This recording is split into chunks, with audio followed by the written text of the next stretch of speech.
live here, LENSEC Live. What's your perspective show? And I'm Neil Haley, and I'm here with my co-host, the great Keith Harris. Keith, how are you today? Good. You're doing good? You're quiet and you're good. Yeah, I'm doing great. Last week when you asked me if I was doing good, I talked all over you. So I figured I'd just give a wave and a nod. We're not going to do the wave nod. We have to be, talk about the. We can bump elbows. We can bump elbows against social distancing. But we have a great guest today. You know, when you start thinking about one area that we've not talked about a lot, are faith-based organizations, when they finally are starting to get back to normal, a new normal, where they're going to meet to worship in certain areas and going back and having activities. And people really think about, well, how are we going to do this, the new normal? But also, how are those organizations run facilities-wise? And what I'm excited to have on the show today, Nathan Parr. He's from Smart Church Solutions. Nathan, thanks for stopping by today. And again, our topic's going to be physical security in faith-based organizations, but I appreciate you coming. Absolutely. I'm very happy to be here. Thanks for having me on. Absolutely. So let's kind of learn a little bit about Smart Church Solutions, first of all. All right. At Smart Church Solutions, we like to say we focus on your facility so you can focus on your mission. And for us, it is very important that we all understand the philosophy of we are stewarding what we have been given. And from a facility perspective, those buildings we meet in, where we gather together, we're stewards. And a proper steward maintains it, secures it, keeps it safe, keeps it well cleaned, and keeps it, plans for it, plans for repairs, plans for ongoing things. And that's what we focus on. We work with organizations across the country in doing just that, training their teams, evaluating their facilities, helping them develop new ways and better ways to be intentional and efficient with what they've been entrusted. And security is obviously a big, big piece of that. Not only physical safety and security from an OSHA level in cleaning, but also from a site security from all of the knuckleheads that want to do stuff out there. Well, the faith-based organization that I'm part of is doing all they can to keep people safe. We not only say that we have a safe place for people to explore their faith, but we also have a place where people can come and feel safe while they're there. And so I'm sure that's what you deal with a lot, and being a facility specialist for these types of locations. Absolutely. And it is, you bring up an interesting point. When we invite those, and when faith-based organizations invite members of the public to come in to worship, they're taking on responsibility. Families, they're taking on responsibility of keeping the child safe, of ensuring that who's watching them has gone through proper backgrounding, and keeping the facility safe for walking in, and paying attention to what's going on when people aren't there on services, which is another big concern, especially now when you've got churches and other organizations not being able to meet. Now we've got some additional issues with how do you maintain a secure campus when you don't have people there all the time? And then what tools can you employ to do just that? And those are things we're certainly looking at and working with organizations now. Okay, so let's talk about your role with Smart Church Solutions. Okay, I am the guy that travels, which is fun. I'm a facility specialist, and what that basically means is my background and experience, commercial construction, military, also was an operations manager at a large organization in Texas for many years. And with all of that training and all of that work experience, what I do is I work with the churches in evaluating their facility, helping them identify deferred maintenance, which is a big issue. If we're not spending the money, and helping them develop the budgets to properly maintain the facility, help identify those shortfalls, and consulting with them on how to improve in cleaning and maintenance and safety and security, and as well as additional training components for the software that we offer. We've got event scheduling and maintenance software that we provide or offer that's used internationally, which is always fun when I get those customer service requests from across the globe. But that's what we do, is really just working with the faith-based organization, anyone that just wants to be a better steward and be more intentional and more efficient. Because unlike a company, faith-based organizations, we can't raise the price of a widget to get more money coming in. So it's through offerings, it's through donations. So that money come in, we have to be very intentional with how we spend it, how we designate it, and very aware that, again, we're stewarding what was entrusted. We have a responsibility, and that's what we help. And that's what I help specifically with facilities and with organizations. Now, it's interesting, Keith. Thank you again for your service, Nathan, especially at this time. And we have the freedoms we have today for people like you that do that for us. So again, thank you. Keith, looking at, this kind of physical security, it's something that a lot of times we don't always think about when it comes to faith-based organizations, right? That, cameras or any types of security measures, right, Keith? If you're doing it right, then people that are attending don't have to think about it. If they're thinking about it, that means that the church has probably missed something or they've overlooked something. So hopefully most of that stuff kind of blends into the background. Even some of the places where I've been, there are always police officers in the facility, but they are not overt. They're on the edges, they're watching, they're keeping an eye on the crowd, and they're enjoying whatever service is going on, because usually they're church members of that organization, but they're in an off-duty, they are there in an off-duty capacity to help provide safety and lend security support to the staff that's on hand as well. Isn't that right, Nathan? Do you see that a lot? In many cases, yes. There's kind of a range of size where you do see off-duty organizations able to hire off-duty or have attending law enforcement. But you also see on the other end, organizations that are smaller can't afford to do that. And then it becomes critical in teaching and showing that it's a total approach from the perimeter out for security and employing equipment. It takes equipment, policies and procedures, and personnel to properly secure someplace. Depending on your size and your budget, you spend more one or the other. And equipment is great. Well, I like when I talk about equipment for security, I like to remind people it's the one security thing when it's done right, that it's on 24/7 and you never have to feed it. You just keep it going. It's interesting, Nathan, let's kind of go into this. The Catholic Church, which I'm Catholic, really has not, the schools are starting to go into more of security measures, but not as much the churches, which are large and really large size. But I think they're going to be thinking about that much more, and we'll talk about that later with COVID-19. But kind of jumping into the question, what do you think about, you kind of talked about perimeter, but go into the more detail of how to keep a faith-based organization secure? Love to. For me, it always starts with the perimeter, because that's your first line of defense. And I prefer, and my preference is to design systems and see faith-based organizations design a complete system that eliminates the threat. And I'm going to use some charge language, but that's just how I think about it, but eliminates the threat the farthest away from the building as possible. So we start at the perimeter. If we can eliminate and show people that we have a presence, that we're paying attention, that's going to dissuade the career criminal, because they want something easy. They don't want to have to work hard for it. And the more we can do that with lighting, with keeping your perimeter clean, well-maintained, fixing things.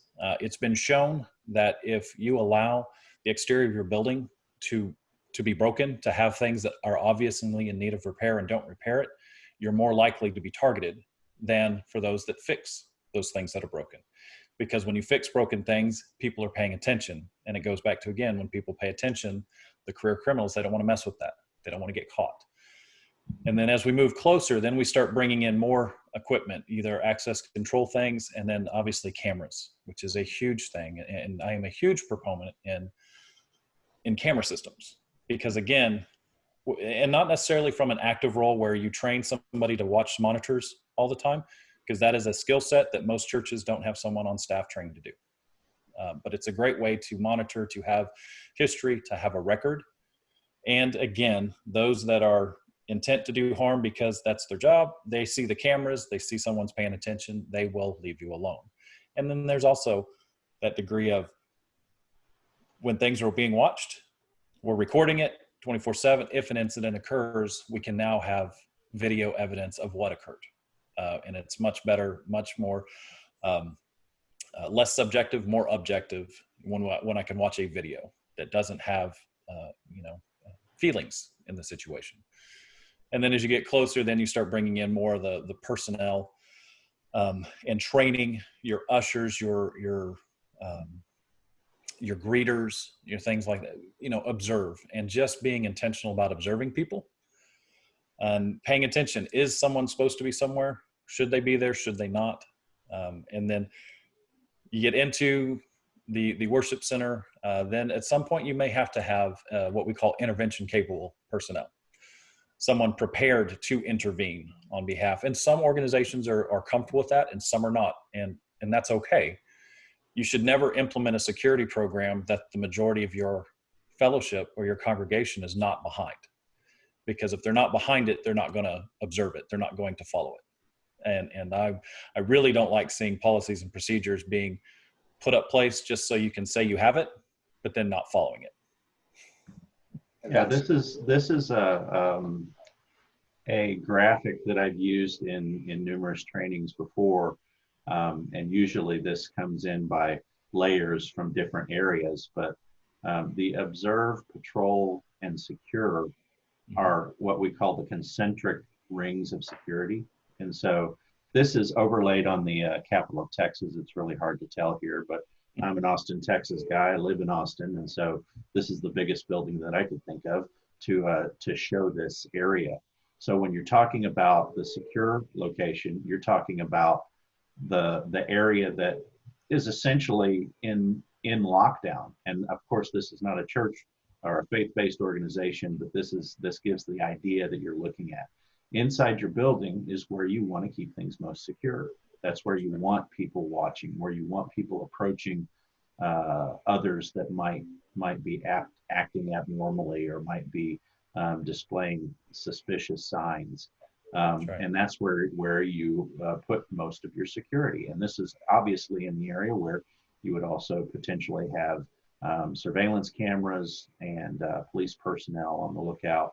When you get out into the patrol area, you're talking about a bigger area to cover. You're not necessarily putting as many assets there, but you're keeping an eye on that area.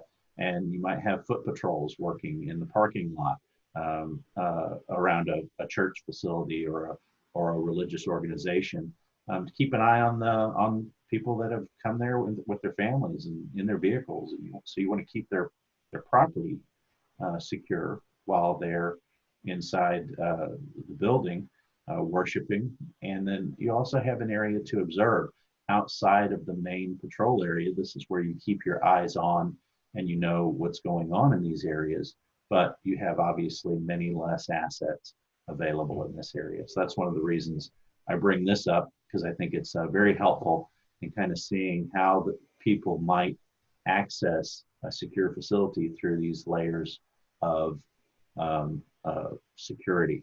And not necessarily that we want church or your religious experience to feel like you're heading to a secure facility, but you certainly want to feel secure when you're there. You want to feel like you're safe. Absolutely. Now, Nathan, I want to kind of jump in we talked about some of the security areas, but now why we do it. There have been some very horrific active shooter types of scenarios that have occurred at faith-based organizations, and we don't know where that's going to be or when it's going to be. So that's one of the major reasons of being secure, right? Because that could happen. It has a potential. Absolutely. And I'm going to throw a wrench into this conversation just a little bit and say, absolutely, the active shooter scenarios or the mass casualty events, they frighten us and they spur lots of organizations into actions initially. 3 months from the incident, that momentum to be secure tends to wane. Wow. And then they wait until the next thing to pop up. And then we get all up in arms again. And this is a generalized statement. And so the research I've done with organizations I've worked with and some of the stuff we've put out, you can really tell that you're more likely at church to have a member from a violent crime index. Your members are more likely to be beaten, raped, or robbed on campus than be the victim of a mass casualty event. And if you only prepare for the largest threat, which is the least likely, you're going to miss on keeping the rest of the facility safe for the more common threats. And that's something that I always like to remind churches. Yes, it is scary at a mass casualty event, and there are certain things you can do.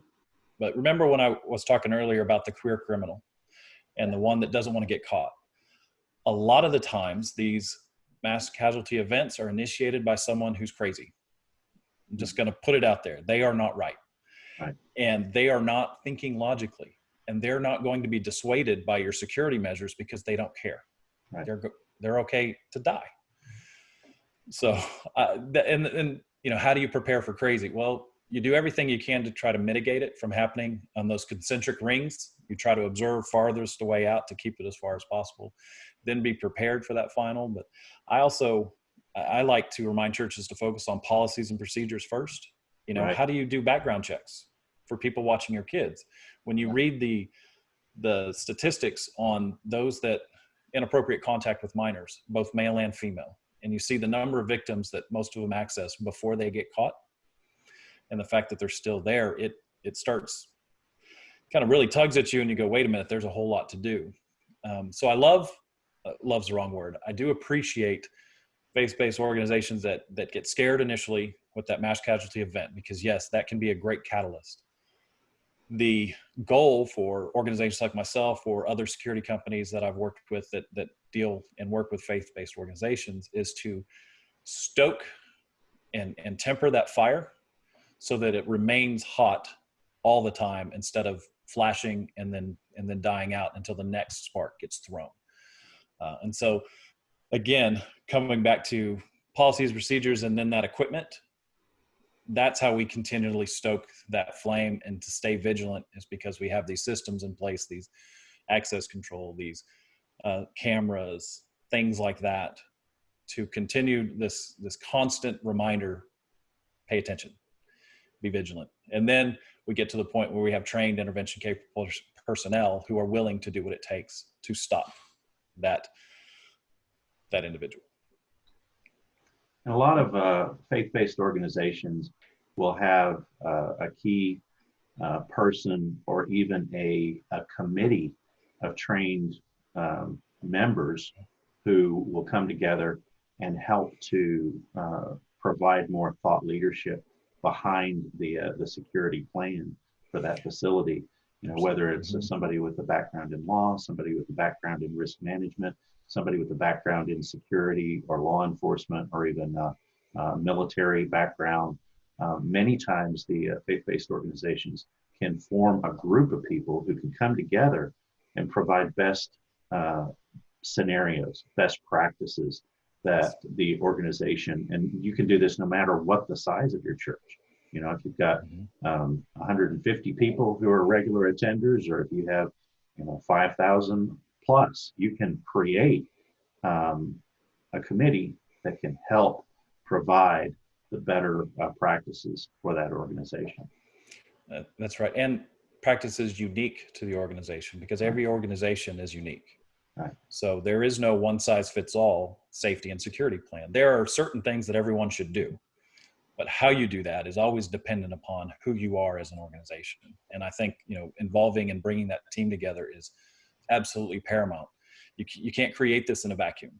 It has to be done with discussion. You have to get buy-in from everybody, because you're talking about investing not only time, but money and infrastructure and all these things. And if everyone's not on board, or a majority consensus is not on board, it's really easy to derail those things. Because there's that underlying tension that exists in faith-based organizations when it comes to security versus being open to all. And there is a very real tension there. Now, let's talk about another topic that, probably we wouldn't have had this discussion 6 months ago. And that involves COVID-19. I never thought that we'd think about health as a security issue. We do know it is, but not to the severity that it's become because of the faith-based organizations, how really social they are. From the choir, if we're talking about certain organizations, to the greeters, to the ushers to just the pastors or anyone involving this relationship to classes, how are faith-based organizations and what is the game plan for COVID-19 regarding security? It's created a very interesting deal when we look at the safety and security aspect of this pandemic. With obviously not being able to meet, that created some immediate security issues with open buildings and nobody patrolling the areas. I've been on facility condition assessments, was just one on yesterday, as a matter of fact. I was there a couple of days ago, actually. And going around the building, finding evidence, and it's not the first time I found it, of illicit drug use in hidden areas on the property. Because the building was not being used as it normally was, it created opportunities for people to hang out that normally wouldn't, because people were there. Right. So you see that of people not being there has created some issues, not being in the building, not operating the things, not checking the systems to see what's working and what's not. So that's kind of the immediate, what do you do when you're not even supposed to go there to maintain stuff? In regard to that, Nathan, we talked with a professional the other day from schools who talked about a 100% rise in cases of break-ins at schools while people were away from the facilities. And I'm sure churches are seeing the same thing. Absolutely. And they're in a conundrum because they want to honor what the authorities have said of not, if you're not essential, don't go, but you still have to protect and what do you do? So it creates that tension again. And then you have the security and the safety issue of when you are allowed to start meeting again, how are you going to protect people coming in from being the next nexus point for a secondary or a third tier outbreak? And that's the biggest thing, is what to do next. You talked about security looking at specifically empty buildings. That's slowly but surely going to end, involving security. But then now the process of social distancing. Certain churches have opened up. And what have you seen from those churches or other faith-based organizations that have already opened up? What are they doing?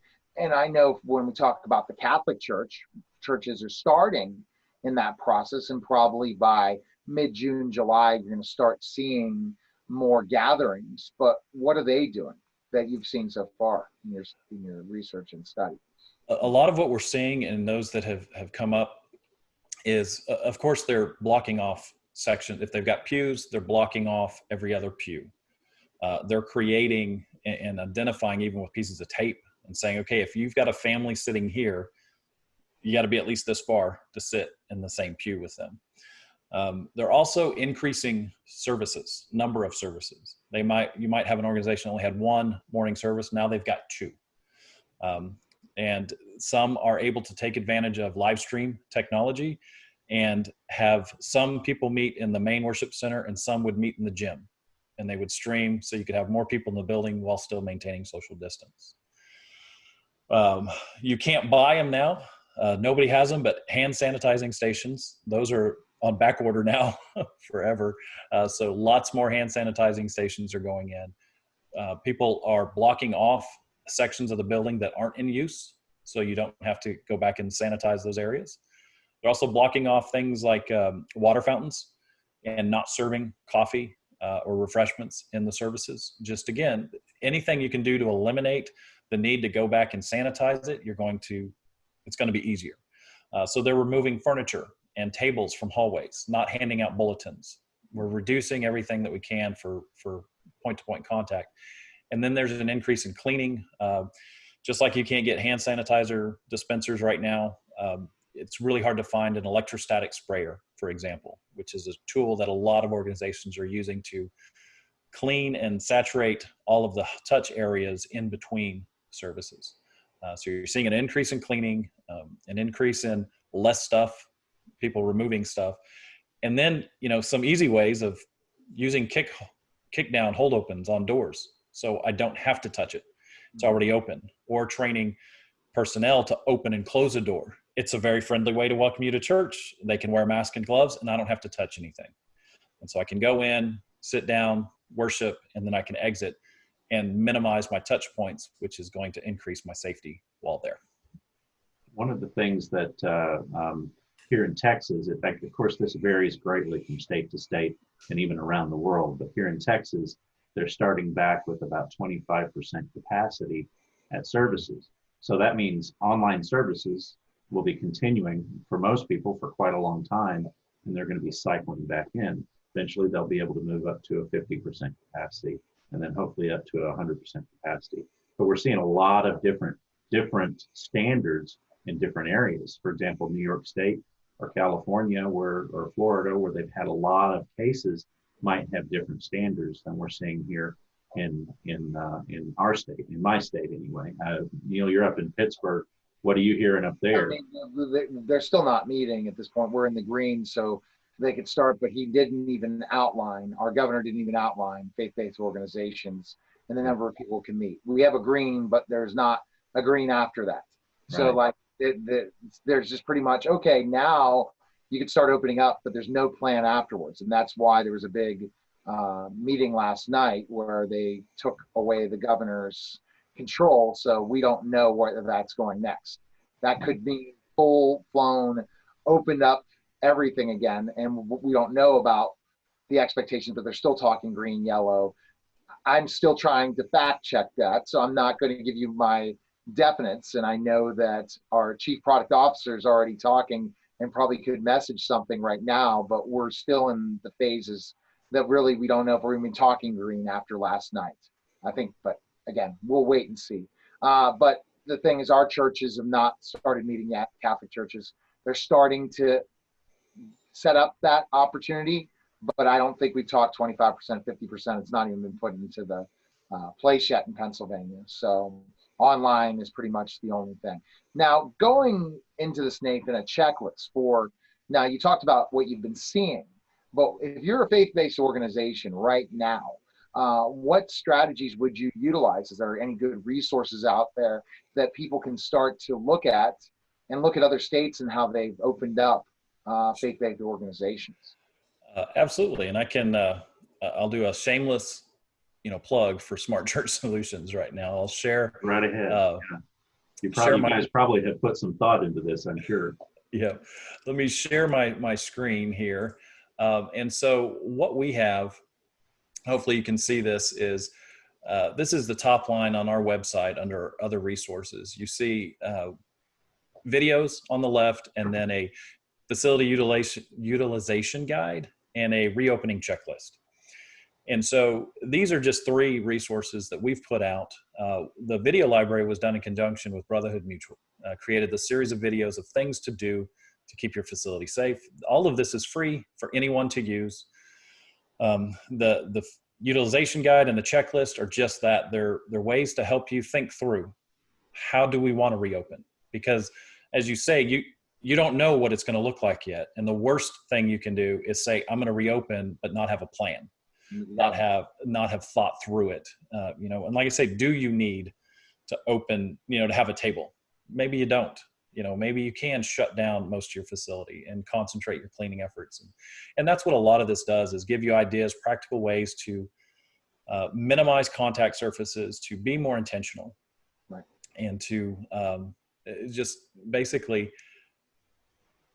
think through it. And that's the biggest thing, because there's a lot of subjective fear, and you've got people on both ends of the spectrum, right? That's going to be in any organization. The reality is that's valid for that individual. It's valid. We cannot diminish that. So our role as facility stewards is to take and be as objective as possible with data and think through whether we do something or not. As long as we've thought through it and have a reason for it, we're fans of that. Being intentional. Yeah. Thinking is always good, even when you're at church, right? Exactly. And we even have a Facebook group, Church Facility Management Solutions. It's open to any faith-based organization that wants to join it. You just request it and we'll add you. And the discussions on that group are with facility folks from across the world. Hey, what are you doing? How are you serving communion? And they're answering the questions. We're doing it this way. That's how we've done it. Are you having childcare? and they're saying, this is how we're doing it. How are you handling this? Really great. You guys not only work with churches, Protestant churches, Catholic churches, but you also work with other types of faith-based organizations, whether it be synagogues or mosques or other places Absolutely. like that. Is there anything that you're seeing that kind of transcends that experience that people might need to think about?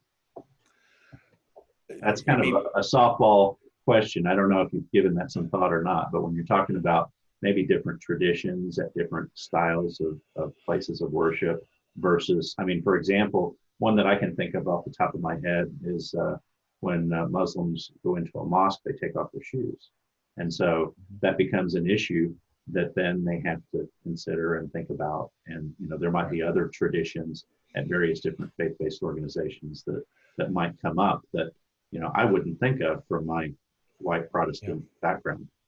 Sure. What we've seen, and kind of to answer that kind of in a big way, is what we're seeing is there's been a shift to all organizations stepping back and taking a hard look of how to do these things safely, not just because we've always done it that way, but how do we continue this if it's necessary? How do we do it safely? And so I think a lot of them are challenging themselves. A lot of organizations are being challenged and challenging themselves, saying, do we need to offer this? Do we need to have coffee out? No, we don't, because it does it. You know, I can stop at the gas station and get my coffee if I want, or I can bring it from home. I mean, we all have travel mugs. So that's been good. I think that is good for all to periodically challenge the assumptions. Just because you've always done it that way. There's a quote I like. I'll share it, and you never talk to me again, but it's, you know, just because we've always done it that way doesn't mean it's not incredibly stupid. Right. And so we've got to look at everything that we do and say, are we doing this because we just have, and is it necessary? Because if it's not necessary, why waste the time, effort, and energy? I'd rather do something else that makes sense. We're looking at a perspective of North America of all different faith-based organizations opening back up. What's the reasoning? Is it a state reason or more of a national reason of how we're social distancing? So like you're seeing certain states that have different rules completely, but still the organizations like this, because the most vulnerable go there, are they following the CDC guidelines? Where are you seeing in that end? With the opening up, the guidelines you came up with, is it more CDC wise? So what we came up with and we looked at is from a practical standpoint of how can we reduce or really identify what we need to clean? Because that's what it falls back onto, is if you boil down the CDC, the EPA, and all of that stuff into cleaning. And I'll warn you, we're getting into a soapbox area for me because I love training teams on proper cleaning.